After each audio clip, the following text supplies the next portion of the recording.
অন্যরকম বিদ্যাপীঠের নতুন সংযোজন বাংলা ব্যাকরণ। এ পর্যন্ত আমি ১৬টি ক্লাস দিয়েছি। আজকের ক্লাসটি হলো ১৭তম ক্লাস। ক্লাসগুলি অত্যন্ত ছোট, ৫ থেকে ১০ মিনিটের ভিতরে শেষ করে দেওয়া হচ্ছে। আজকের আলোচনার বিষয় ৩০টি তড়িৎ প্রত্যয়ের উদাহরণ। এই ভিডিওটা সম্পূর্ণটা দেখার জন্য আহ্বান থাকলো যারা নিয়োগ পরীক্ষাতে অংশগ্রহণ করতে যাচ্ছেন এবং বিশ্ববিদ্যালয়ের ভর্তি পরীক্ষা অর্থাৎ যে কোনো ভর্তি পরীক্ষাতেই এই প্রত্যয়গুলি থেকে যে কোনো একটি প্রত্যয় আসতে পারে। প্রিয় ভিউয়ার্সবৃন্দ, ভিডিওটা সম্পূর্ণটা দেখার জন্য আহ্বান থাকলো।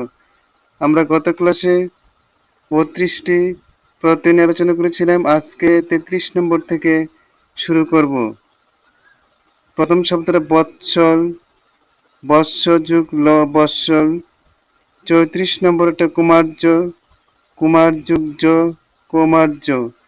আমরা কিছু কিছু শব্দের ব্যাখ্যা বিশ্লেষণ সহ আলোচনা করব। এখানে অকার থাকলে উকার হয়, কৌ থাকতে কৌকার কু হয়েছে, কৌমার্য কৌমার্য, কুমার যুগ জ বা অ, জফলার জন্য জ বা অ। ৩৫ নম্বর জমকালো, জমক যুগ আলো, রূপসী, রূপ যুগ সি, রূপসী।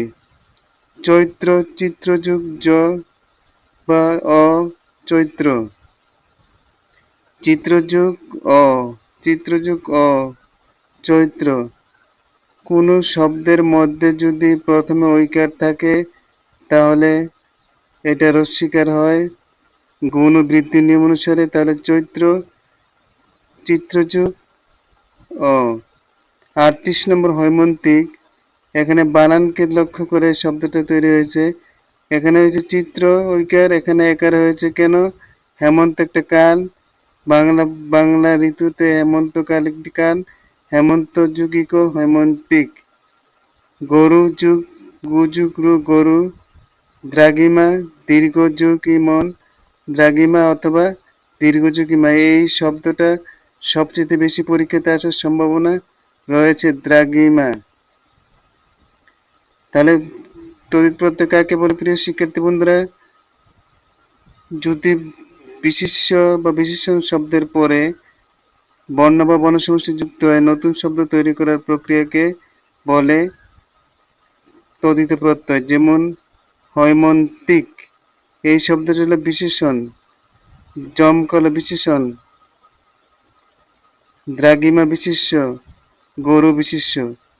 তাহলে হৈমন্তিক শব্দের পরে কি ইক প্রত্যয় যোগ হয়ে নতুন একটি শব্দ তৈরি করেছে।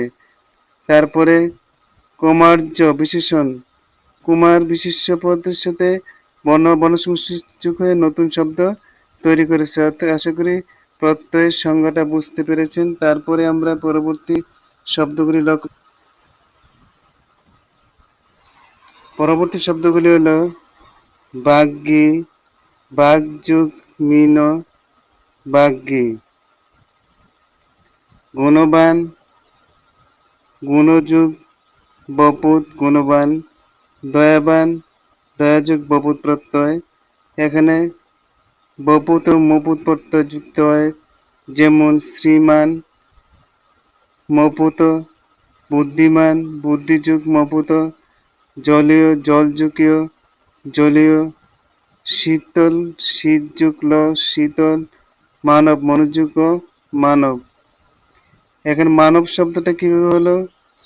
আকার থাকলে অকার, তাহলে মনোযোগ মানব, মনোযোগ অর্থাৎ মানুষ শব্দ থেকে মনো হয়েছে, মানুষ শব্দ থেকে মনো হয়েছে। আশা করি বিষয়টা বুঝতে পেরেছেন। তাহলে এখানে আরেকটি শব্দের ব্যাখ্যা করি। বাগ্মী, কোনো বর্ণের মধ্যে যদি তৃতীয় বর্ণ থাকে তাহলে প্রথম বর্ণ হয়, তাহলে গ, তৃতীয় বর্ণ গ, গ তৃতীয় বর্ণ, এখানে ক হয়েছে বাগ্মী, বাগযুগ মিন বাগ্মী। আশা করি বিষয়টা বুঝতে পেরেছেন। প্রিয় শিক্ষার্থী বন্ধুরা, অন্যরকম বিদ্যাপীঠকে যারা সাবস্ক্রাইব করেছেন তাদেরকে অসংখ্য ধন্যবাদ জানিয়ে পরবর্তী ভিডিওটার অংশটা আলোচনা করতে যাচ্ছি। যারা নতুন ভিডিওটি চ্যানেলটি সাবস্ক্রাইব করার জন্য আহ্বান করা গেল। 49 নম্বর, দৈব দেবযুগ ও এখানে একা রয়েছে কেন? উইকেট না হয় দেব একটা হিন্দু ধর্মের দেবকে বোঝানো হয়েছে। আগ্নেয় অগ্নিযুগ এও পয়সা পাইযুগ সা জৈবন যুবযুগ ও যুবনযুগ ও জৈবন সূর্যযুগ ও আদুলি আদযুগ ওলি আদুলি বৈমাত্রীয় বিমাতৃযুগ এও বৈমাত্রীয় স্বামী সযুগ নিন স্বামী। ভিডিওটা পুরোটা দেখার জন্য আবার আহ্বান থাকলো প্রিয় শিক্ষার্থী বন্ধুরা, অন্যরকম বিদ্যাপীঠকে যারা সাবস্ক্রাইব করেছেন তাদেরকে অসংখ্য ধন্যবাদ। এবার 57 নম্বর প্রশ্নটা, পরশিষ্ট বর্ষযুগিষ্ট সুখী সুখযুগীন লঘিষ্ঠ লঘুযুগিষ্ট লঘিষ্ঠ নীলিমা নীলিমা নীলযুগ ইমন মহিমা মহৎযুগ ইমন মহিমা। কোনো শব্দের শেষে যদি মা থাকে তাহলে কি হয়? মা থাকলে সাধারণত ইমন প্রত্যয় হয়, সাধারণত ইমন প্রত্যয় হয়। প্রিয় শিক্ষার্থী বন্ধুরা, অন্যরকম বিদ্যাপীঠকে যারা সাবস্ক্রাইব করেছেন তাদেরকে অসংখ্য ধন্যবাদ। এই ভিডিওটা যদি ভালো লেগে থাকে তাহলে লাইক, কমেন্ট, শেয়ার এবং সাবস্ক্রাইব করার জন্য আহ্বান রেখে আজকের মতো এখানে সমাপ্ত ঘোষণা করলাম। আসসালামু আলাইকুম।